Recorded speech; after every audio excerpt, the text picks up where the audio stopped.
எல்லா பேஷண்ட்ஸுக்கும் personal care தராங்க. 30 years of proven medical records. All eye care treatment under one roof. அதான் RK ஐ சென்டரோட speciality.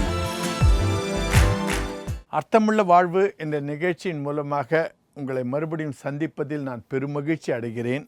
இந்த வாரம் நாம் உண்மையான கடவுள் யார் என்பதை குறித்து தியானிக்க இருக்கிறோம். கடவுளுக்கு இலக்கணம் சொல்ல நமக்கு சிறிது கஷ்டமாக இருக்கிறது. ஏனென்றால் இந்த உலகத்திலே முக்கோடி கோடி தேவர்கள் இருக்கிறார்கள் என்று சொல்ல கேட்டிருக்கிறோம். கடவுள் யார்? உண்மையான கடவுள் யார்? அவர் என்ன எதிர்பார்க்கிறார் என்பதை நாம் புரிந்து கொண்டால்தான் அவருடைய எதிர்பார்ப்பை நிறைவேற்ற நாம் முயற்சி செய்வோம். உண்மையான கடவுள் யார்? கொடுப்பதினாலே கடவுள் என்றால் பிசாசும் நமக்கு கொடுப்பான்.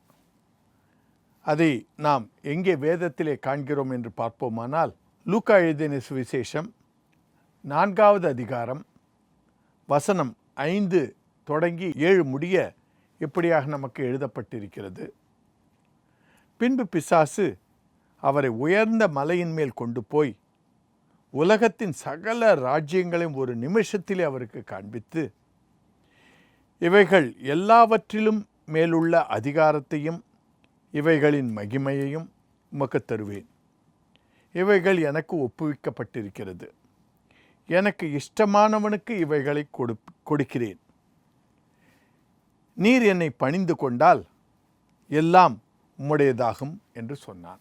மனிதனுக்கு என்ன தேவை என்று பார்ப்போம் என்றால், அதிகாரம், மகிமை, இந்த உலகத்தின் ராஜ்யங்கள் எல்லாம் ஒரு நிமிஷத்திலே காண்பிக்கிறான்.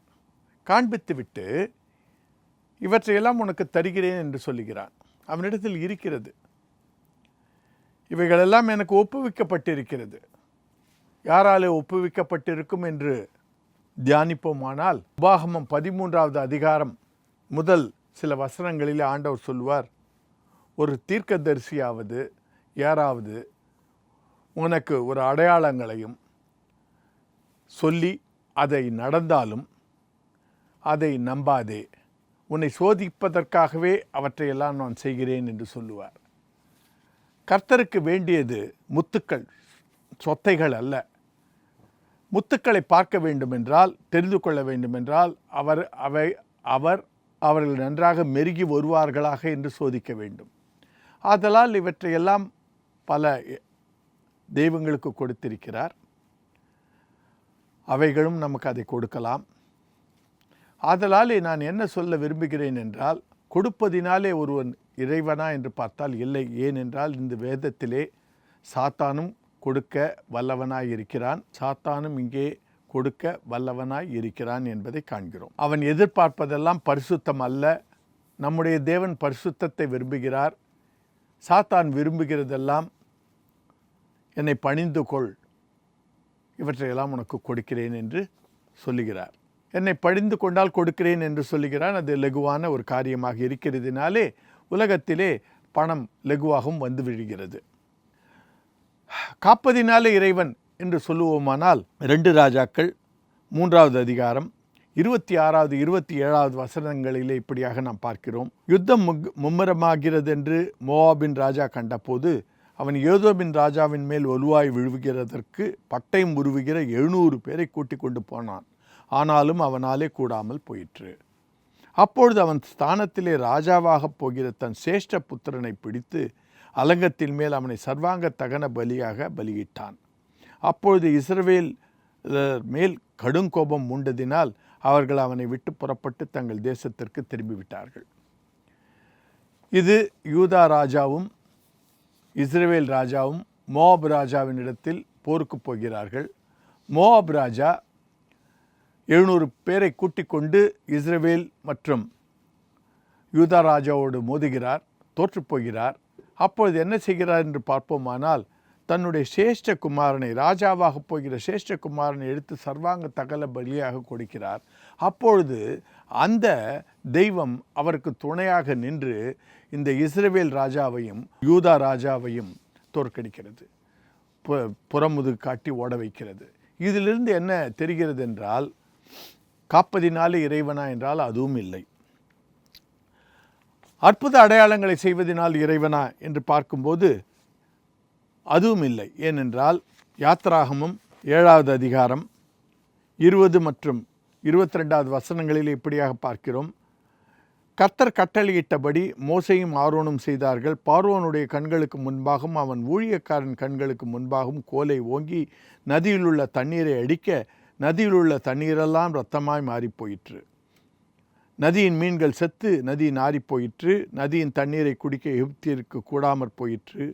எகிப்து தேசங்களும் இரத்தமாயிற்று. எகிப்தின் மந்திரவாதிகளும் தங்கள் மந்திர வித்தையினால் அப்படி செய்தார்கள். இதிலிருந்து என்ன புரிகிறது என்றால், அற்புத அடையாளங்கள் மற்ற தெய்வங்களாலும் செய்ய முடியும். படைப்பதினாலே இறைவன் என்று கூறுவோமானால், யாத்ராகமம் 7வது அதிகாரம் 10 மற்றும் 11வது வசனத்தில் இப்படியாக நாம் பார்க்கிறோம். மோசேயும் ஆரோனும் பார்வோனிடத்தில் போய் கர்த்தர் தங்களுக்கு கட்டளையிட்டபடி செய்தார்கள். ஆரோன் பார்வோனுக்கு முன்பாகவும் அவன் ஊழியக்காரருக்கு முன்பாகவும் தன் கோலை போட்டான். அது சர்ப்பமாயிற்று. அப்பொழுது பார்வோன் சாஸ்திரிகளையும் சூனியக்காரரையும் அழைப்பித்தான். எகிப்தின் மந்திரவாதிகளும் தங்கள் மந்திர வித்தையினாலே அப்படி செய்தார்கள். கர்த்தருடைய பிள்ளைகளே, இங்கு படைப்பதினாலே இறைவன் என்று பார்த்தால், கோலை கொண்டு சர்ப்பத்தை படைக்கும்போது அவர்கள் சாஸ்திரிகளையும் சூனியக்காரரையும் மந்திரவாதிகளையும் வைத்து கூட அப்படி படைக்கிறார்கள். அதனாலே படைப்பதினாலே இறைவன் என்றும் கூற முடியாது. அப்பொழுது உண்மையான இறைவன் யார் என்று நாம் பார்க்கும்போது, யாத்ராகமம் 3வது அதிகாரம் 13 மற்றும் 14வது வசனங்களிலே ஆண்டவர் இப்படியாக மோசேக்கு வெளிப்படுத்துகிறார். அப்பொழுது மோசே தேவனை நோக்கி, நான் இஸ்ரவேல் புத்திரரிடத்தில் போய் உங்கள் பிதாக்களுடைய தேவன் உங்களிடத்தில் என்னை அனுப்பினார் என்று அவர்களுக்கு சொல்லும்போது, அவருடைய நாமம் என்ன என்று அவர்கள் என்னிடத்தில் கேட்டால் நான் அவர்களுக்கு என்ன சொல்லுவேன் என்றார்.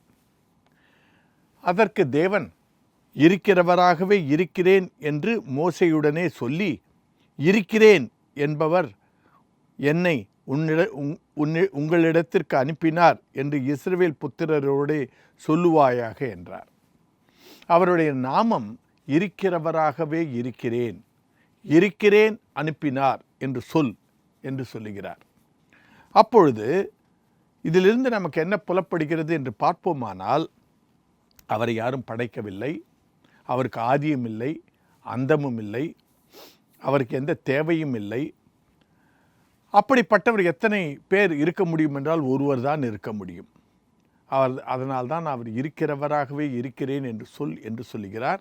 அவர்தான் உண்மையான கடவுள். அப்பொழுது அந்த உண்மையான கடவுள் என்ன எதிர்பார்க்கிறார் என்று பார்க்கும்போது, அந்த எதிர்பார்ப்பை வைத்து கடவுளை நாம் எடை போட முடியும். நாம் எடை போட முடியாது, தெரிந்து கொள்ள முடியும். எப்படி என்று பார்ப்போமானால், அந்த இருக்கிறவராகவே இருக்கிறேன் என்று சொன்ன கடவுள் என்னை எதிர்பார்க்கிறார். இதற்கு முன்பாக நாம் பார்த்தோம், என்னை பணிந்து கொள், நான் இவற்றையெல்லாம் கொடுக்கிறேன் என்று சாத்தான் சொல்லுகிறான். அவன் பணிந்து கொள்ளுதலை விரும்புகிறான்.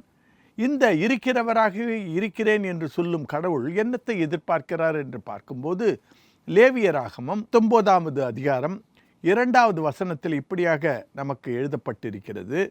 நீ இஸ்ரவேல் புத்திரரின் சபை அனைத்தோடும் சொல்ல வேண்டியது என்னவென்றால், உங்கள் தேவனும் கர்த்தராகிய நான் பரிசுத்தர், ஆகையால் நீங்களும் பரிசுத்தராயிருங்கள். இதைத்தான் நம் ஆண்டவர் நம்மிடத்தில் எதிர்பார்க்கிறார்.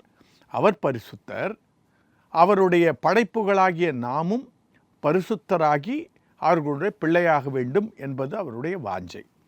நல்ல மரம் கெட்ட கனிகளை கொடுக்க மாட்டாது, கெட்ட மரம் நல்ல கனிகளை கொடுக்க மாட்டாது. மத்தேயு 7வது அதிகாரம் 8வது வசனத்திலே இப்படியாக நமக்கு எழுதப்பட்டிருக்கிறது. ஆதலால் அவர்களுடைய கனிகளினாலே அவர்களை அறிவீர்கள். ஸோ இதிலிருந்து நாம் என்ன தெரிந்து கொள்ளலாம் என்றால், எந்த கடவுள் பரிசுத்தத்தை விரும்புகிறார் என்று பார்க்கும்போது, உண்மையான கடவுள், இருக்கிறவராகவே இருக்கிறேன் என்கிறவர் அந்த கடவுள் பரிசுத்தத்தை விரும்புகிறார் என்றால் அது நல்ல கனி, அதை நாம் பற்றி கொள்ள வேண்டும். எத்தனை பேர் அப்படி இருப்பார்கள் என்று பார்த்தாலும் ஒருவர் தான் இருக்க முடியும். அதை அவர் உபாகம் 6வது அதிகாரம் 4வது வசனத்தில் இப்படியாக சொல்லியிருக்கிறார். இஸ்ரவேலே கேள், நம்முடைய தேவனாகிய கர்த்தர் ஒருவரே. இயேசுநாதர் கூட மார்க் எழுதின சுவிசேஷம் 12வது அதிகாரம் 29வது வசனத்திலே இப்படியாக நமக்கு சொல்லுகிறார். இயேசு அவனுக்கு பிரதியுத்தரமாக, கற்பனைகளிலெல்லாம் பிரதான கற்பனை எதுவென்றால், இஸ்ரவேலே கேள், நம்முடைய தேவனாகிய கர்த்தர் ஒருவரே கர்த்தர். இயேசுநாதரும் அவரை ஒருவர்தான் கடவுள் என்று கூறுகிறார். அப்பொழுது நமக்கு திரியேக கடவுள் யார்? பிதா, குமாரன், பரிசுத்த ஆவி இவர்கள் கடவுள் இல்லையா என்றெல்லாம் ஒரு குழப்பம் வரக்கூடும்.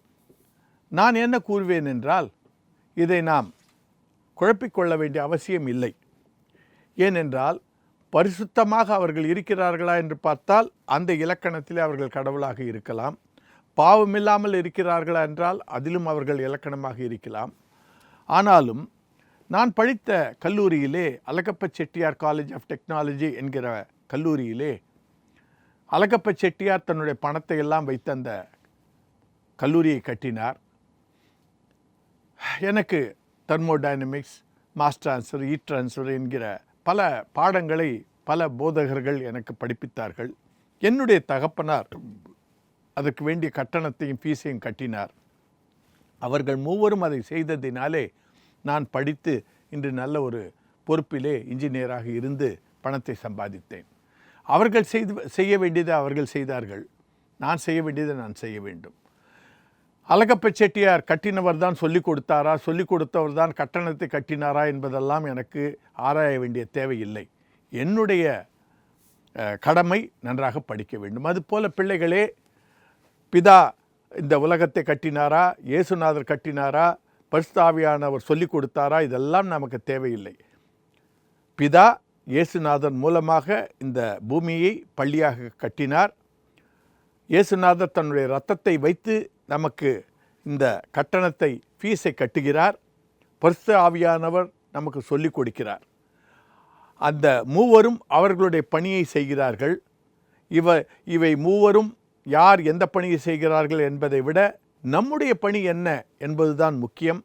அந்த பணி நாம் அவரை போல் மாறுவது. அவர் பரிசுத்தர், ஆகையால் நாம் பரிசுத்தராக வாழ வேண்டும், முயல வேண்டும். இதனுடைய இதர பதிவுகளை நீங்கள் காண வேண்டும் என்றால் நரேந்திரநாத் என்கிற யூடியூபிலும் www.divine2.asia என்கிற இணையதளத்திலும் காணலாம். மறுபடியும் சந்திக்கும் வரை விடைபெறுகிறேன். நன்றி, வணக்கம். என்னடா யோசிக்கிற? அவங்கள மாதிரியான சர்வீஸ் அண்ட் அப்ரோச்சை நீ பார்த்துருக்கவே முடியாது. 3 வருஷத்துக்கு முன்னாடி நான் பார்த்துருக்கல, இப்போ நான் பார்க்குறேன்ல. How confident I am because I have taken a right decision. எக்கனாமிக்கல்டா, இன்சூரன்ஸ் கூட கிளைம் பண்ணிக்கலாம். ப்ரீமெச்சூர் பேபிஸ்லேருந்து ஓல்ட் ஏஜ் பீப்புள் வரைக்கும் விசிட் பண்ணுற ஒரு இடம். அந்த அங்கிள் நம்பரை வாங்கி தரேன். அந்த அங்கிள் தான் எனக்கும் ஹெல்ப் பண்ணாரு.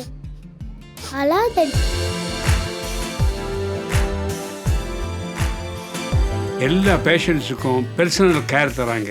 30 years of proven medical records.